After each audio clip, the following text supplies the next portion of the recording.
Isang karumal-dumal na krimen ang nangyari sa bahay ng isang OFW kung saan may naganap na saksakan.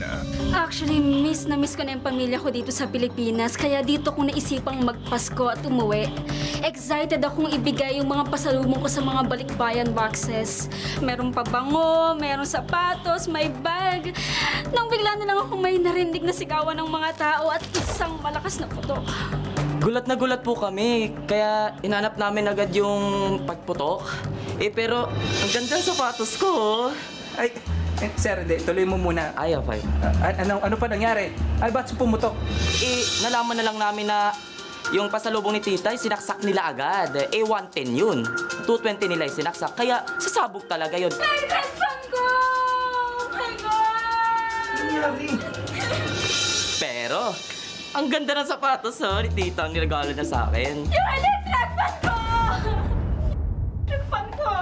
Wala na siya. Wala na tayong magagawa dyan. Yung electric fan ko! Wala na nga eh. Ilang taon kong pinag-ipunan tong electric fan na to? Ilang banyo ang kinuskus ko para lang mabili to? Tapos gaganunin niyo lang?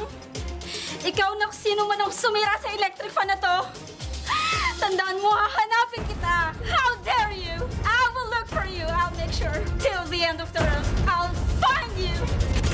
Ang tanong, sino ang nagsaksak ng 110 volts sa 220 volts na saksakan?